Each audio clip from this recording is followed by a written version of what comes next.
नमस्कार दोस्तों, स्वागत है आपका न्यू उत्कर्ष आईएएस चैनल पे। आज का हमारा टॉपिक है भारत का वैदेशिक क्षेत्र यानी external sector of India. External sector of India के बारे में हम लोग यहाँ पर पढ़ने वाले हैं और इसमें इम्पॉर्टेंट बिंदु जो है हम लोग देखेंगे। विदेशी विनिमय कोष क्या होता है, विदेशी विनिमय दर क्या होती है, भारत के अंदर विदेशी विनिमय दर कौन कौन सी है और किस प्रकार की प्रणाली का इस्तेमाल भारत सरकार या आरबीआई या मार्केट के माध्यम जो भी परिवर्तन होता है वो कौन कौन सी प्रणालियों का इस्तेमाल करते हुए होता है। तो उन सब चीज़ों को हम लोग यहाँ पर देखने वाले हैं। पिछली वीडियो में कुछ चीज़ें मैं आपको बता दूँ फिर से। पिछली वीडियो में हम लोगों ने भुगतान संतुलन खाते के बारे में पढ़ा था।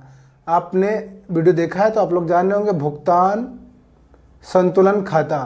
तो भुगतान संतुलन खाते में हम लोगों ने दो चीज़ें देखी थी। आप लोग को याद होगा क्या देखा था भुगतान संतुलन खाते में? एक देखा था हम लोगों ने पूंजी खाता,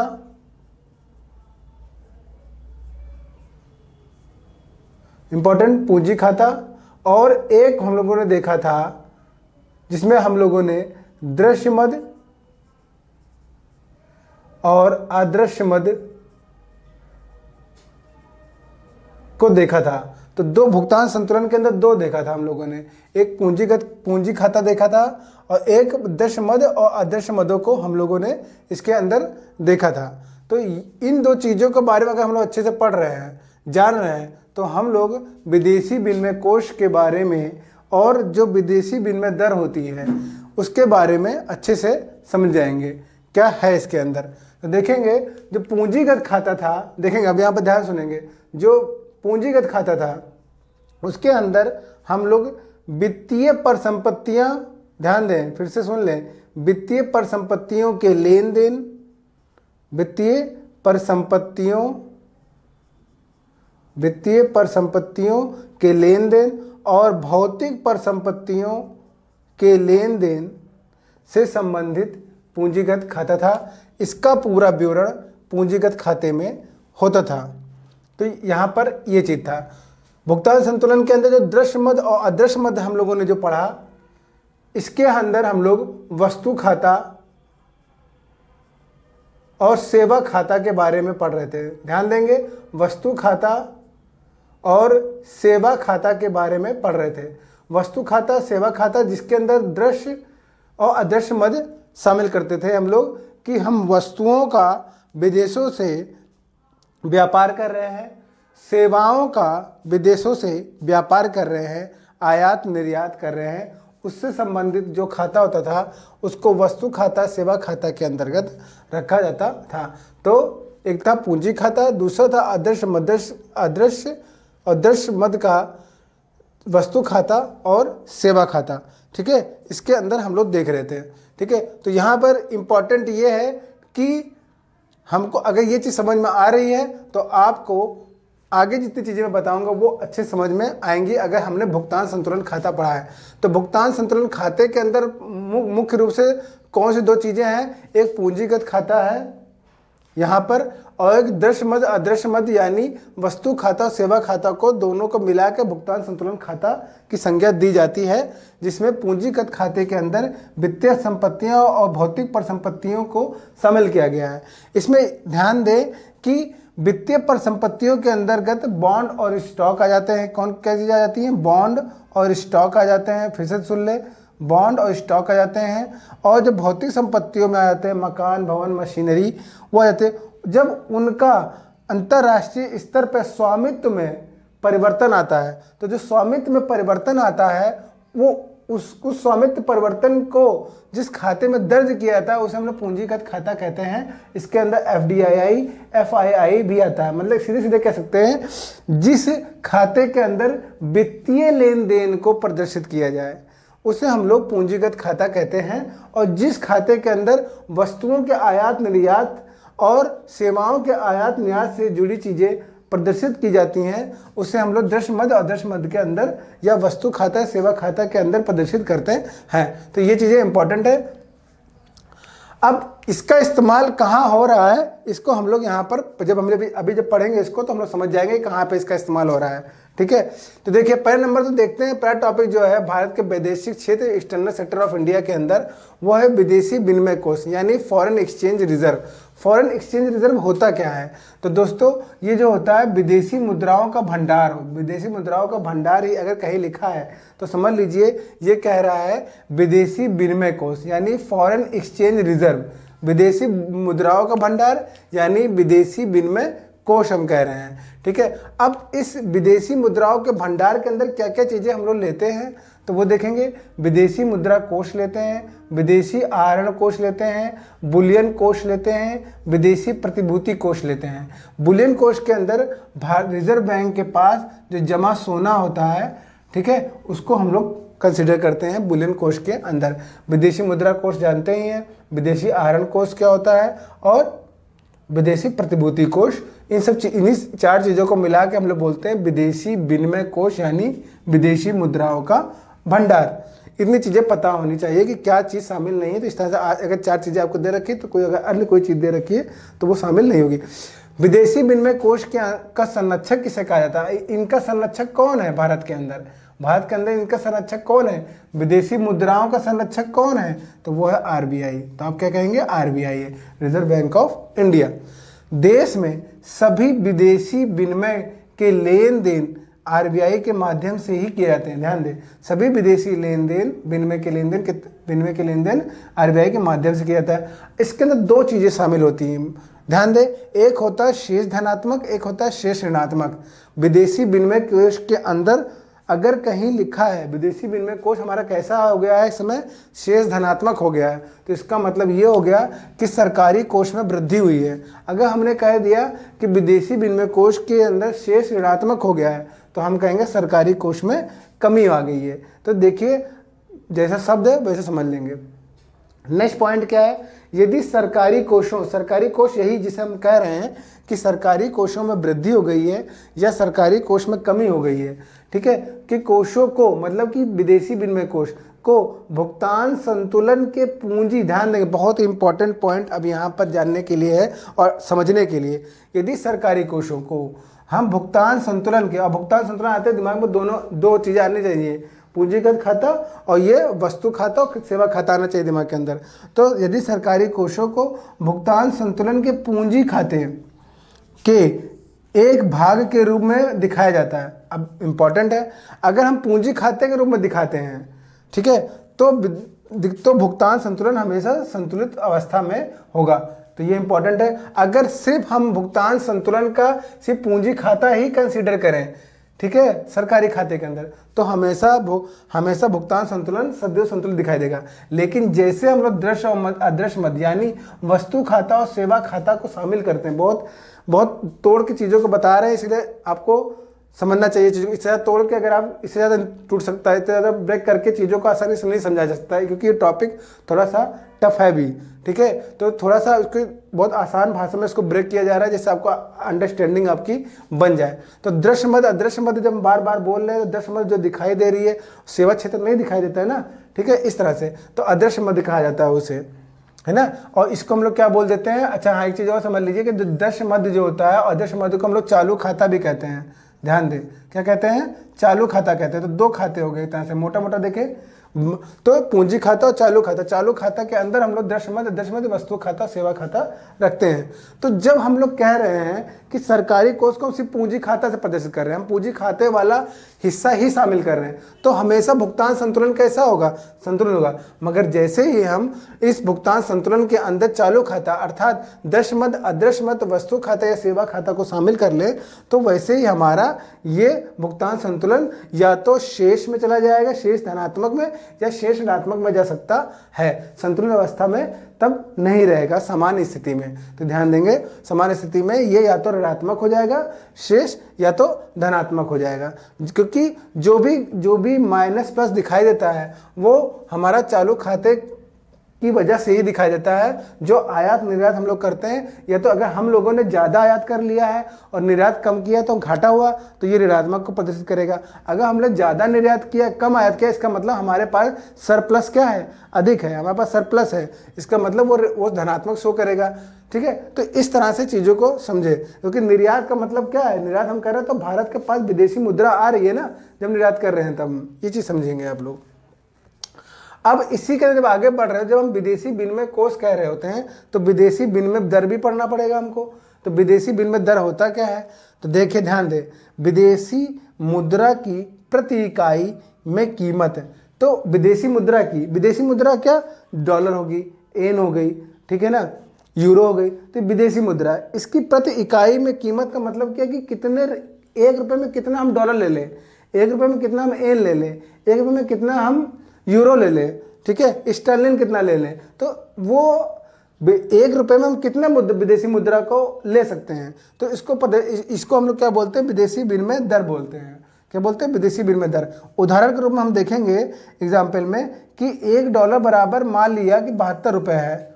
बहुत अच्छे से समझेंगे, $1 बराबर अगर हम मान रहे हैं कि 72 रुपये हैं, तो 1 रुपये में कितना हम डॉलर, 1 रुपये में हम कितना डॉलर ले लेंगे, तो 1 रुपये में हम 1/72 डॉलर हम ले सकते हैं। तो ये 1 रुपये में इतना डॉलर हम खा सकते हैं। इसे हम लोग क्या बोलेंगे, विदेशी विनिमय दर। ठीक है ना, ये तो बात आपको समझ में आ ही रही होगी कि जब $1 बराबर 72 रुपये, तो 1 रुपये बराबर कितना हो गया, 1/72 डॉलर होंगे। यही क्या हो जाएगी, विदेशी मुद्रा की प्रति इकाई कीमत कितनी होगी, 1/72 डॉलर हम ले सकते हैं। ये विदेशी विनिमय दर है। ठीक है, ये बात समझेंगे क्योंकि भी आगे इसका भी इस्तेमाल होगा, हर चीज़ का आगे का इस्तेमाल करेंगे। ठीक है, भारत में विदेशी विनिमय दर, भारत के अंदर विदेशी विनिमय दर किस तरह से इस्तेमाल हो रहा है, किन किन प्रणालियों का इस्तेमाल कर रहे हैं उसको देखेंगे। तो पहली प्रणाली जो है उसे बोलते हैं स्थिर विनिमय प्रणाली, स्थिर विनिमय दर प्रणाली, स्थिर विनिमय, स्टेबल एक्सचेंज रेट सिस्टम। ठीक है, तो स्थिर विनिमय दर प्रणाली, स्थिर विनिमय दर प्रणाली में क्या होता है, जब विनिमय दर, जिस विनिमय दर में उतार चढ़ाव जानबूझ के लगाया जाए, जानबूझ कर लाया जाए, तो जानबूझ के उतार चढ़ाव का मतलब क्या है, किस चीज़ का उतार चढ़ाव कर रहे हैं हम।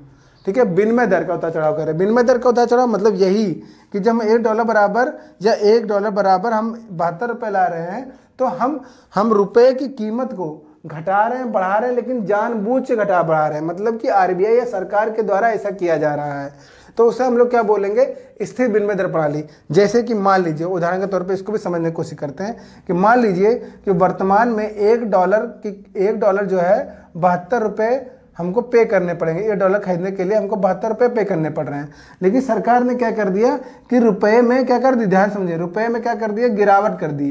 रुपये में क्या कर, रुपये की कीमत में गिरावट कर दी, रुपये की कीमत में गिरावट कर दी। इसका मतलब समझते हैं, इसका मतलब यह है कि पहले जो $1 में 72 रुपये लेके चला जा रहा है, आज वर्तमान में गिरावट ऐसा हो गया है कि 1 रुपये में वो 75 रुपये लेके चला जा रहा है। ठीक है, तो इसका मतलब क्या होगा, जब $1 बराबर 75 रुपये ले जाए, लेकिन मतलब पूर्ण कीमत से ज़्यादा हो जाए, मतलब 75 प्रदर्शित कर दे, तो समझ लीजिए रुपये में क्या होगी, गिरावट शो कर दिया इसने। ठीक है, लेकिन मान लीजिए उदाहरण के तौर पे कि पहले जो कीमत थी $1 में 72 रुपये ले जा रहा था, वही अब वर्तमान में $1 में 65 रुपये लेके जाने लगे, मतलब कि कम रुपए ले जा पा रहे। इसका मतलब हमारा रुपया कैसा हो गया, मजबूत हो गया है। हमारा रुपया कैसा हो गया, मजबूत हो गया, मतलब कि इसके रुपए में क्या आई, तेजी आई। रुपए में क्या बोलेंगे, तेजी आई, मतलब रुपए की कीमत में क्या होगी, बढ़ोतरी होगी, मतलब कि बढ़ाव हो गया है, मतलब कि चढ़ाव हो गया, मतलब उतार चढ़ाव हम लोग बोले ना। उतार का मतलब क्या हो गया, रुपए की कीमत में गिरावट कर दी गई है, मतलब कि जो पहले 72 रुपये ले रहा था अब 75 रुपये लेके जाने लगा, मतलब इतनी स्थिति खराब हो गई कि अब ज़्यादा रुपए लेके चला जा रहा है। और अब क्या हो गया कि $1 में 65 रुपये, मतलब कि मजबूत हो गया हमारा रुपया। तो ये चीज़ समझेंगे, स्थिर विनिमय दर प्रणाली है विनिमय दर जिसमें उतार चढ़ाव जानबूझ कर लाया जाता है। और इसको उतार चढ़ाव जो जानबूझ कर लाया जाता है, इसको इकोनॉमिक की भाषा में क्या बोलते हैं, अवमूल्यन या अधिमूल्यन। क्या बोलते हैं, अवमूल्यन या अधिमूल्यन। अवमूल्यन का मतलब कि रुपए की कीमत को गिराना, और अधिमूल्यन के मतलब कि रुपए की कीमत को बढ़ाना, रुपए की कीमत में तेजी लाना, कह देंगे स्थिर विनिमय दर पर। लेकिन स्थिर विनिमय दर जब स्थिर विनिमय दर बोल रहे हैं, इसका मतलब कि जानबूझ के हम यहाँ पर समझ लीजिए क्या टर्मिनोलॉजी से कह रहे हैं, जानबूझ का मतलब आरबीआई के द्वारा किया जा रहा है या भारत सरकार के द्वारा। अब ये इसके अंदर दो भाग हैं, एक क्या है स्वर्णमान विनिमय दर प्रणाली और दूसरा है विनिमय दर की ब्रिटेन वुड्स प्रणाली। इसको दो भाग इसको समझने के लिए किया गया है कि स्वर्णमान विनिमय दर प्रणाली का मतलब होता है gold standard exchange rate system इसको बोलेंगे, और इसके अंदर क्या किया जाता है, प्रत्येक देश की बात कर रहे हैं, अपनी करेंसी का मूल्य स्वर्ण के रूप में परिभाषित करता है या करना होता है, ये करना ही होता है सोने के रूप में। क्योंकि इसमें क्या कर लेते हैं, उदाहरण के तौर पर देख लेते हैं कि मान लीजिए कि एक डॉलर, अगर जैसे मैंने ये कह दिया कि $1 बराबर 72 रुपये है, वर्तमान मान लीजिए उदाहरण के तौर पर मैंने मान लिया कि $1 बराबर 72 रुपये है, तो अब यहाँ पर इंटरनेशनल में $1 बराबर 10 ग्राम सोना मिलता है उदाहरण के तौर पे। ऐसा नहीं होगा, बहुत सस्ता हो गया है, लेकिन हम फिर भी उदाहरण तो समझ रहे हैं। तो $1 बराबर 10 ग्राम सोना हम ले रहे हैं, तो यहाँ पर 72 रुपये जो लिखा है, वो 72 जो रुपये लिखा है इसमें भी क्या होगा कि 10 ही ग्राम सोना मिलेगा, ठीक है ना। तो हमने क्या कर दिया, इसका समायोजन कर दिया, किसका कीमत का समायोजन किया, मतलब $1 बराबर 10 ग्राम तो 72 रुपये बराबर 10 ग्राम, मतलब कि हमने क्या किया कि चल ठीक है रुपया नहीं है, उधार के लिए समझ ले रहे हैं हम लोग, ठीक है आपके पास डॉलर नहीं है वहाँ पर रुपया ले, चलिए सोने का यह आदान प्रदान कर ले रहे हैं, ये लीजिए 10 ग्राम सोना और हो गया मेरा 72 रुपया, ठीक है। वो कहेगा कि लीजिए $1 मेरे पास नहीं है, आप लीजिए 72, आप लीजिए 10 ग्राम सोना और ये हो गया मेरा $1। तो समायोजन कर दिया किसमें, $1 का समायोजन किसमें कर रहे हैं, सोने में। लेकिन सोने में तो उसको ग्राम में करेंगे ना, तो ग्राम कितने ग्राम सोना और डॉलर जो रुपए की जब बात करेंगे, जैसे हम 72 रुपये कह रहे हैं तो कितना ग्राम, 10 ग्राम, तो ये 10 ग्राम क्या हो गया, समायोजन कर दिया। अब मतलब उसी के मतलब सोने के रूप में परिभाषित कर दिया, किसको, करेंसी को परिभाषित करने किसमें, डॉलर और रुपए के रूप में परिभाषित कर दिया। ये करना होगा आपको, ठीक है ना।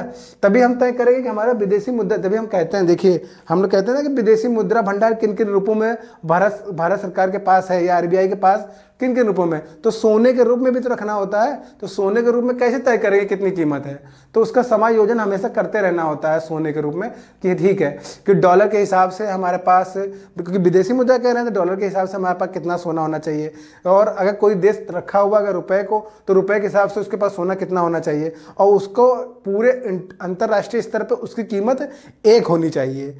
कैसी होनी चाहिए, एक होनी चाहिए। बस क्या होगा, विनिमय दर के आधार पर हम उसको कैलकुलेट कर लेंगे, ठीक है। तो ये चीज़ देखेंगे। दूसरा क्या भाग है कि विनिमय दर की ब्रिटेन वुड्स प्रणाली, जो हम कह रहे हैं विनिमय दर की ब्रिटेन वुड्स प्रणाली, इसका मतलब ये है कि किसी भी करेंसी के समता मूल्य का समायोजन, वही जो मैं आपको बताया हूँ, वह केवल अंतर्राष्ट्रीय मुद्रा की अनुमति से ही संभव है। अंतर्राष्ट्रीय मुद्रा की मतलब जो अंतर्राष्ट्रीय मुद्रा की अनुमति आपको लेना पड़े, IMF की सहमति से ही आपको मतलब कि अनुमति से ही ये कर सकते हैं आप, ठीक है, ये देंगे। अब आते हैं, तो पहला हो गया कि हमारा स्थिर विनिमय दर का चीज़ें हमने पढ़ ली। एक आता है इसी का अपोजिट, जब स्थिर विनिमय दर प्रणाली कह रहे हैं तो इसमें जानबूझ के कर रहे हैं, लेकिन जब दूसरा जाएगा परिवर्तन या तैरती, मतलब फ्लोटिंग एक्सचेंज रेट सिस्टम इसको बोलेंगे, floating exchange rate system, floating exchange rate system बोलेंगे इसको। तो ये क्या जस्ट अपोजिट हो जाएगा स्तर किसके, स्थिर विनिमय दर प्रणाली के, यानी स्टेबल एक्सचेंज रेट प्रणाली के अपोजिट हो जाएगा। कैसे अपोजिट हो जाएगा, विनिमय दर का निर्धारण जो होगा वो बाजार की शक्तियों अर्थात मांग और आपूर्ति के आधार, मतलब सब कुछ मार्केट पर डिपेंड करेगा कि रुपए की कीमत बढ़ रही है, रुपए की कीमत में तेजी आनी है या रुपए की कीमत में गिरावट आनी है, वो आरबीआई जानबूझ कर नहीं कर रही है या सरकार जानबूझकर नहीं करवा रही है। वो क्या हो रहा है, मार्केट के ऊपर देख रहे हैं कि मार्केट में कितनी मांग हो रही है किसी वस्तु की अंतर्राष्ट्रीय स्तर पर, और कितनी उसकी पूर्ति हो पा रही है, कितना हम निर्यात कर पा रहे हैं, कितना हम आयात कर पा रहे हैं, उसके आधार पर क्या बाजार पर डिपेंड करेगा, मतलब मार्केट पर डिपेंड कर रहा है कि क्या मांग और पूर्ति है, वो क्या होगा, उसे बोलते हैं फ्लोटिंग या तैरती विनिमय दर प्रणाली बोलेंगे। अंतिम बिंदु क्या है, प्रबंधित, कहीं लिखा प्रबंधित मतलब प्रबंधन, मैनेजमेंट, मैनेज कर रहे हैं, प्रबंधित विनिमय दर प्रणाली यानी मैनेज एक्सचेंज सिस्टम हम बोल रहे हैं। तो मैनेज एक्सचेंज सिस्टम जब हम बोल रहे हैं तो इसका मतलब ये है कि विनिमय दर का निर्धारण बाजार शक्तियों के द्वारा हो, मतलब कि परिवर्तन या तैरती विनिमय दर प्रणाली को शामिल कर रहे हैं इसमें, लेकिन बेहतर प्रबंधन की दिशा में प्रशासनिक निकाय भी कार्य करे। मतलब प्रशासनिक निकाय मतलब कौन, आरबीआई भी उसको क्या करे, थोड़ा बहुत मैनिपुलेट करे या उसका प्रबंधन करे। ठीक है, मतलब विनिमय दर बाजार से नियंत्रित जरूर हो लेकिन उसका प्रबंधन भी किया जाए। ये नहीं अपने बाजार पे पूरा सब कुछ छोड़ दिया और कीमत की क्या हुआ, अचानक से क्या हुआ कि बहुत ज़्यादा रुपया मजबूत हो गया या अचानक से बहुत ज़्यादा गिर गया। ये भी नहीं है कि बहुत ज़्यादा गिरता चला जाए रुपया, तो ये भी क्या, फिर सरकार उसमें इन्वॉल्व होती है, आरबीआई उसमें इन्वॉल्व होती है, उसको मैनेज करती है अपने विभिन्न तरीकों से। ठीक है ना, तो इतना हम कह सकते हैं कि प्रबंधित विनिमय दर प्रणाली के अंदर, मैनेज एक्सचेंज सिस्टम के अंदर हमारा स्थिर विनिमय दर प्रणाली भी है और हमारा परिवर्तन या तैरते विनिमय दर प्रणाली भी है, यानी स्टेबल एक्सचेंज रेट सिस्टम भी है और फ्लोटिंग एक्सचेंज रेट सिस्टम भी हमारा मैनेज एक्सचेंज सिस्टम के अंदर शामिल है। तो ये चीज़ ध्यान रखेंगे। ठीक है ना, तो प्रबंधन जहाँ लिख दिया तो प्रबंधन का मतलब ये मत समझ लीजिएगा कि आरबीआई प्रबंधन कर रही है, नहीं, मार्केट पर डिपेंडेंसी के साथ साथ प्रशासन स्तर पे भी इसमें क्या प्रबंधन किया जाए। ठीक है, दोनों चीजें शामिल होंगी तब विनिमय दर प्रणाली का निर्धारण हो। तो ये चीजें हमको यहाँ पर समझनी होंगी। तो इस तरह से विनिमय दर प्रणाली किस तरह से कार्य करती है। अब इसमें मोटा मोटा आपने क्या समझ लिया, देखिए दो चीजें पूरी थ्योरी के अंदर, दो चीजें आपने मुख्य रूप से समझी। एक तो विदेशी विनिमय कोष के अंदर क्या क्या चीजें हैं, दूसरी ये है कि जो सरकारी जो कोष होता है उसमें क्या चीज हम शो करें जिससे हमारा भुगतान संतुलन हमेशा संतुलित रहे, और क्या चीज शो करें कि जिससे हमको ये पता चल सके कि शेष धनात्मक कब हो रहा है और शेष ऋणात्मक कब हो रहा है। यानी जो भी शेष ऋणात्मक धनात्मक है वो पूंजी खाता और चालू खाता की वजह से हो रहा है। अगर सिर्फ पूंजी खाता तो संतुलित और चालू खाता ले लिया तो हमको शेष धनात्मक और शेष ऋणात्मक देखने को मिल सकता है।